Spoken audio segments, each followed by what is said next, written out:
The Tom Woods Show, episode 935. Prepare to set fire to the index card of allowable opinion.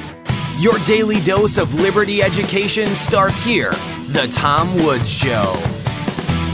Folks, we are inching toward the 1,000th episode of The Tom Woods Show, and I'd like you to join me for it at a special event in Orlando, September 9th. Featuring Michael Malice and Tom DiLorenzo as special guests and the great Eric July as MC. It's absolutely free, but you gotta register. Check it out at tomwoods.com/Orlando. Folks, I don't know what your problems are, but I can't imagine you have any that couldn't be solved by a free ebook from me. These books help you win debates, and they're fun to read. Check them out at tomsfreebooks.com. Hello, everybody. Tom Woods here. Some good news today. It's not all misery out there. Some good news. Coming to us via our guest, who is Martin Eriksson, who's a co-founder of the libertarian media network Corax, which is European-based. Martin himself is from Sweden originally, now living in Malta. And he and Corax have great ambitions for the future, and I want to let him tell you all about it. Martin, welcome to the show. Thank you. You're doing some interesting stuff, and I want to hear all about it. So tell me about the Corax project. Give me the basics of what exactly it is and what makes it different from other. Everybody's got some libertarian project he's working on, and it lasts 3 months, and it goes nowhere. We never hear about it again. So tell me about your project. Yeah, sure. So our project has lasted for 3 years, so far almost 3 years. And Corax is a libertarian media network. So we run a number of media outlets, and we also act as a kind of incubator for libertarian media projects. So to give you some examples, our core service is a news aggregator. It's partly inspired by the Drudge Report, and it looks kind of similar. But instead of being this kind of one-man operation with just a simple HTML page, Corax is crowdsourced by libertarians, and the English language version is available at cor.ax.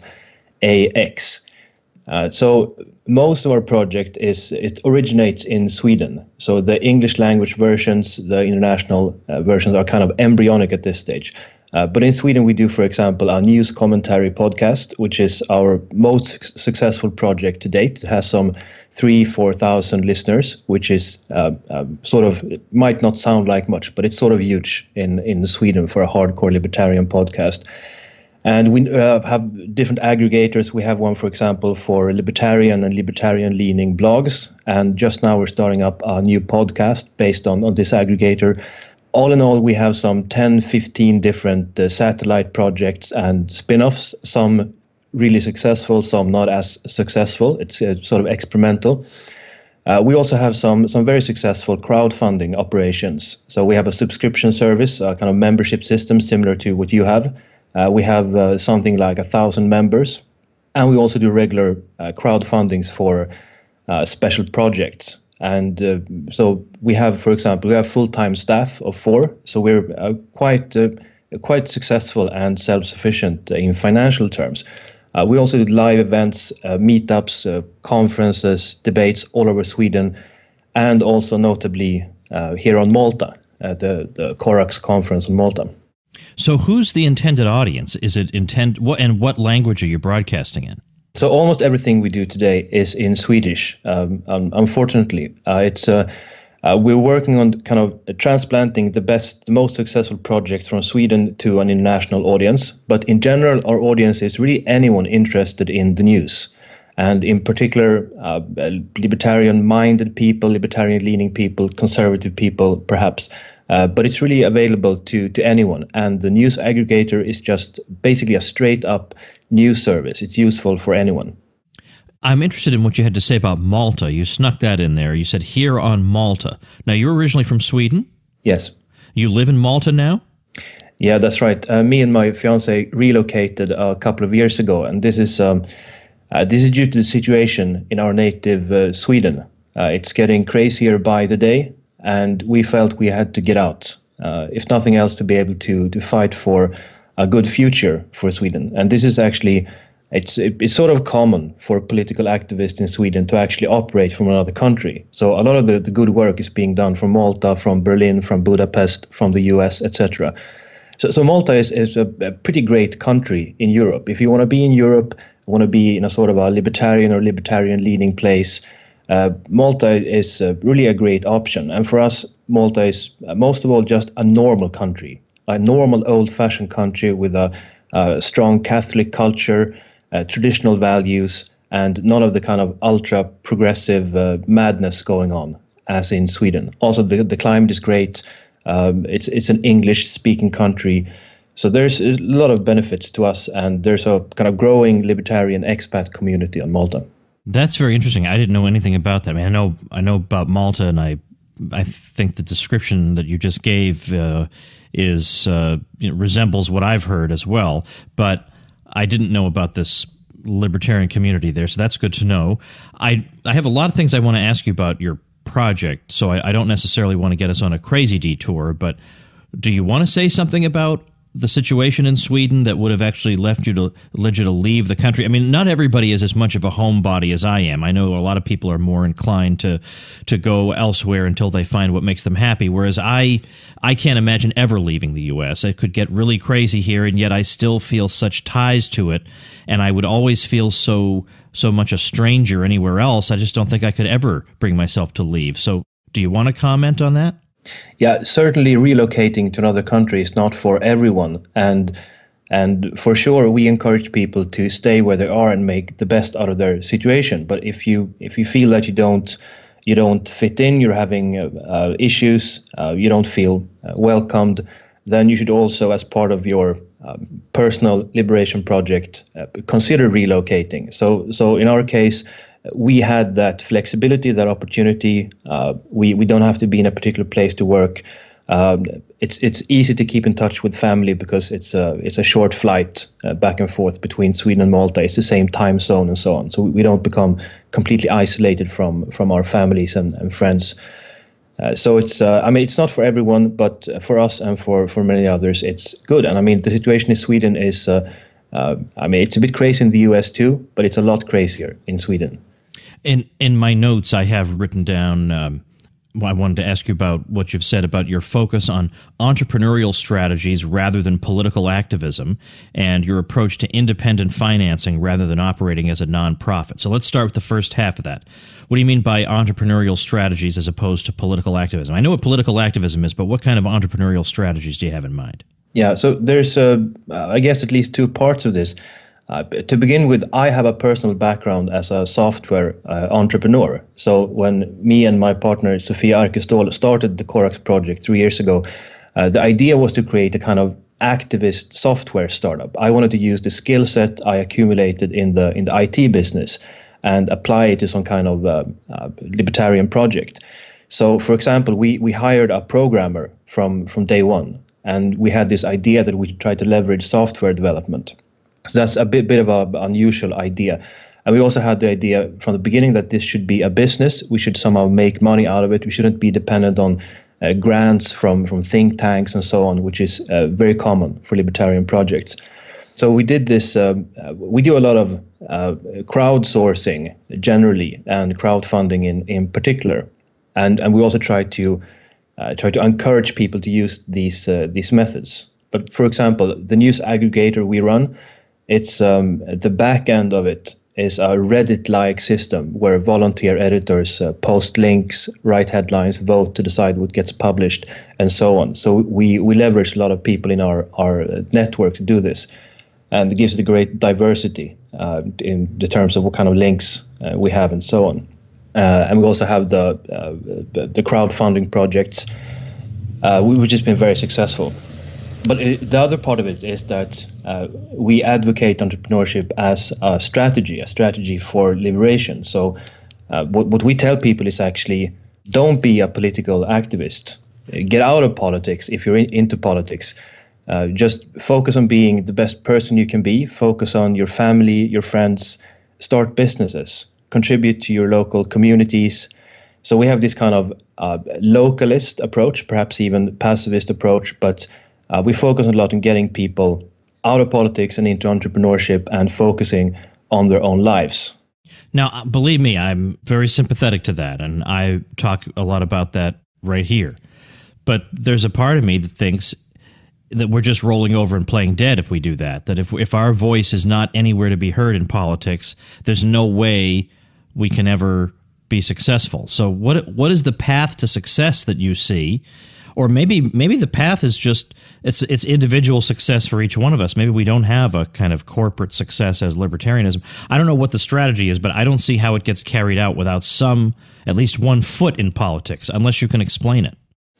Yeah, I think part of it is actually that if you create a good life for yourself, if you're able to live free on your own terms, then you have actually achieved the libertarian goal for yourself. As for a more overarching societal long-term strategy, I would say that if nothing else, if we are to do any bigger project on a societal level, then we need resources, and particularly we need good people. So we need strong, self-sufficient people with their own businesses, with strong local communities. Otherwise, we don't have the resources to do anything ambitious.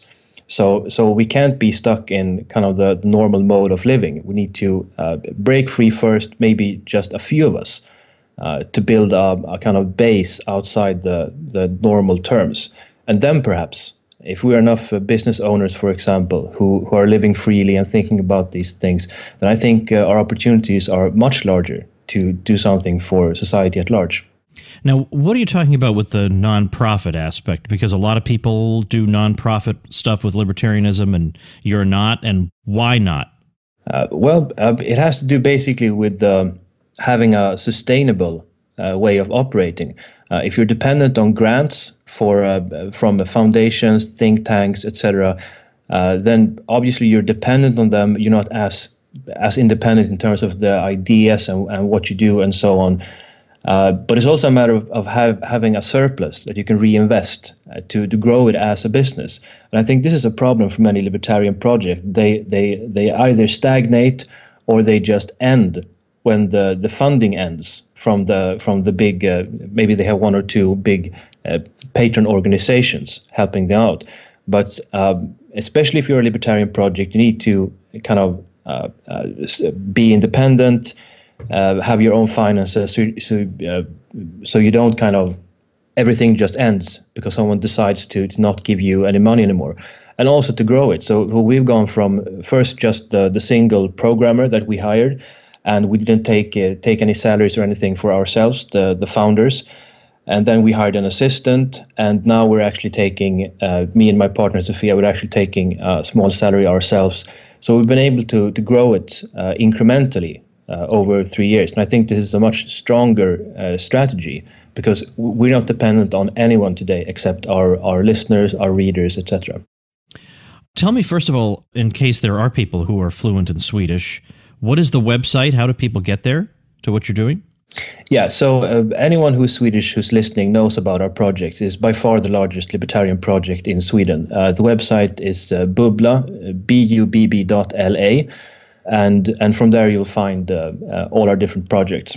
Yeah, I'm looking at it right now, and of course I can't read it, but in a way it resembles the Drudge Report in its layout.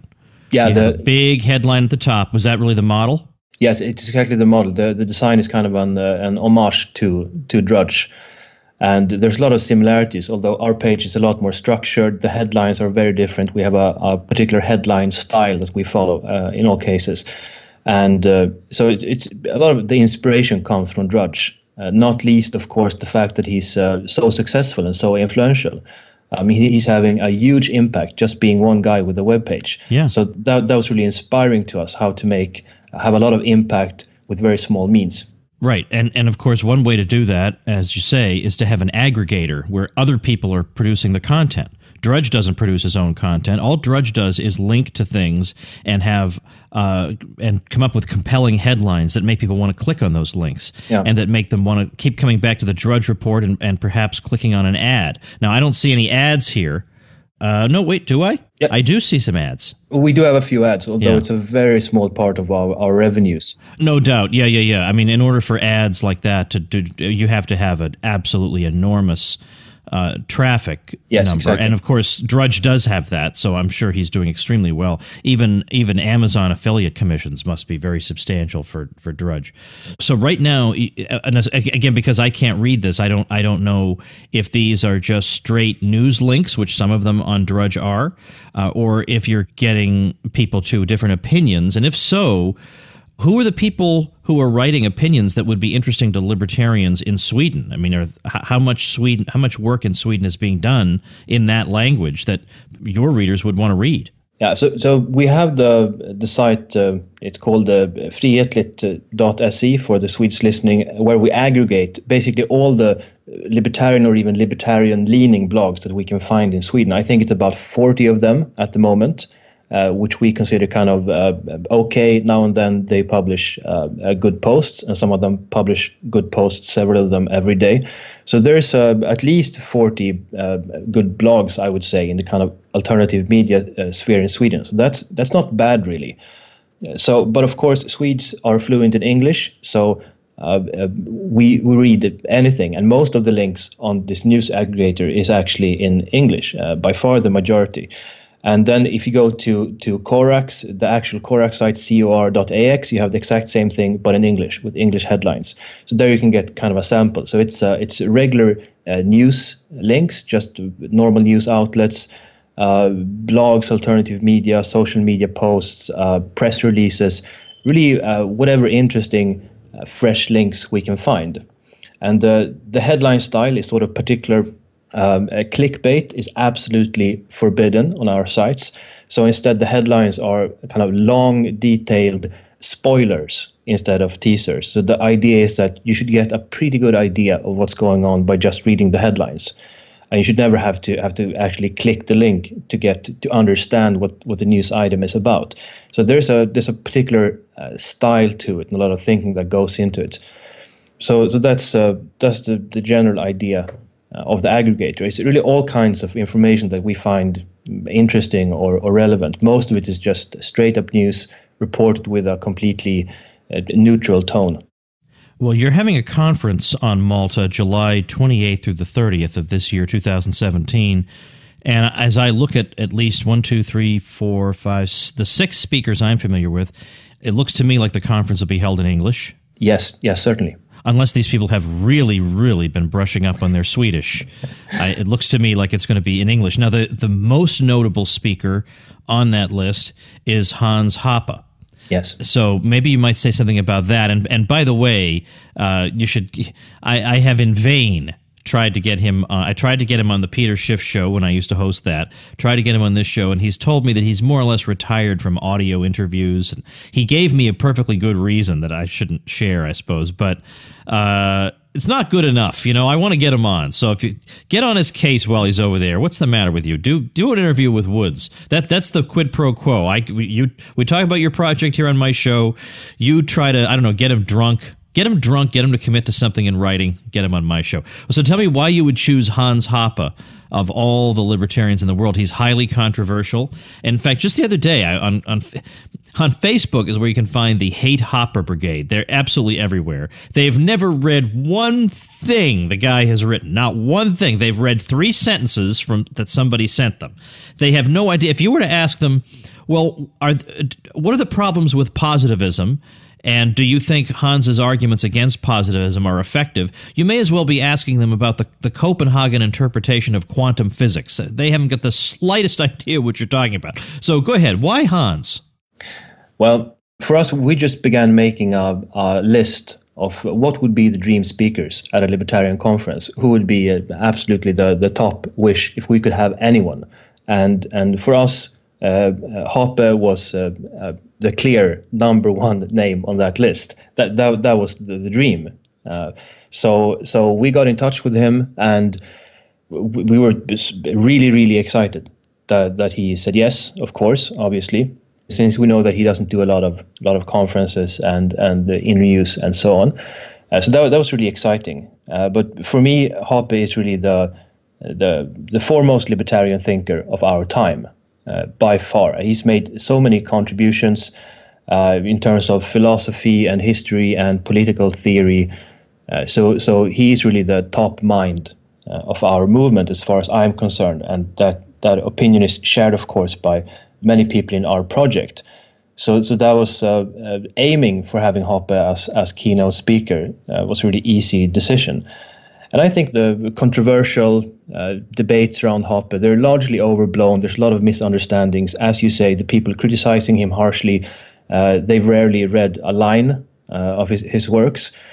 So I think there's a lot of misunderstandings, and the things people are arguing about is not really relevant or substantial.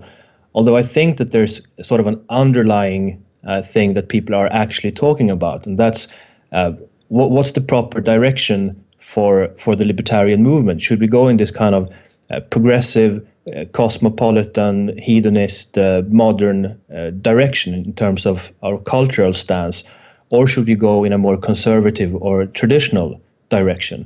And obviously, Hoppe is someone who has made the case that libertarianism has a sort of natural affinity to conservative ideas, that libertarianism and conservatism is parts of a greater whole, and that you can't really have one without the other.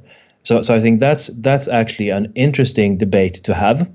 My position on it is probably obvious by now. It's the same as I take Hoppe's position to be, but that's a fair discussion to have. I think a lot of the other stuff, like discussions about physically removing people and so on, that's just based on simple misunderstanding of what Hoppe is writing about. I mean, obviously he's talking about private societies, covenant societies, he called them. So that should be completely uncontroversial for any libertarian, that a private community has the right to exclude people that they don't want to have in their community. I mean, if you don't agree to that, you're not a libertarian in any sense. So I think that's not really what the debate is about. It's more about the direction of libertarianism as a whole.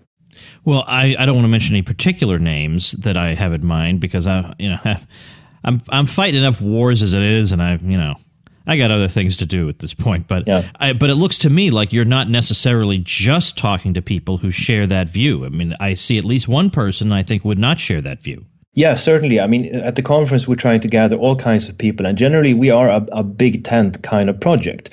Myself and other key members have this kind of conservative or traditionalist orientation, but we're a big tent project, and the conference is certainly intended to reflect kind of the width of the libertarian movement today. So, for example, we have Adam Kokesh, we have Julie Borowski, who is not part of the kind of hardcore right-wing part of libertarianism, but they're really big names in libertarianism as a whole. And we also have Brendan O'Neill as a speaker, and he's not, I don't know if he calls himself a libertarian, he's a Marxist, he's a leftist, but he's a libertarian leftist. He's a really interesting writer in the UK, who's making a really strong stand for freedom of speech, civil liberties, and so on. So we're even trying to find common ground with the kind of the sound people on the left, which Brendan O'Neill is an example of. And then we have, for example, Matthew Rees, really interesting blogger at the Zeroth Position, who is more the kind of radical Hoppian type of libertarianism, but from a younger generation, you might say. So we're trying to have not all kinds, perhaps, but many kinds of libertarianism. And we're very much kind of a friendly project, big tent project. We're not sectarian. We try to be friends with everyone. We're not interested in picking fights with people. We caught some flack for inviting Hoppe, for example, in Sweden, but that doesn't really concern us. Yeah, nor should it. I mean, where has all this hypersensitivity gotten us? Oh, such and such group will be offended if we do X or Y. These people are going to be offended if you breathe. Yeah. So go ahead and hold your conference, for heaven's sake. These people don't walk on eggshells, worry they're going to offend us. Really, just hold your conference. Have the people you want to have. So that's the thrust of it. Gosh, 3-day conference. Is this expensive? Yeah, it's very expensive to host a big conference with all the speakers and so on. So yeah, it's a high risk project financially for us. We try to make up for it with the ticket sales, sponsors, and so on. But it's a big project for sure. The biggest thing we do in a year is the annual conference. Well, I'll put up a link also specifically to a page with information about the conference. Thank you. I assume you have such a page, and that's easy to find? Yes, that's conf.corax.news. And you also find the link from Corax, cor.ax. Okay, all right. So we'll make sure and get that up. So what are your goals? What are your ambitions? Where do you want to go from here? So one of our goals is to build a kind of global libertarian media empire, if you will. So there's a lot of big media organizations, but all of them are kind of mainstream. None of them are libertarian.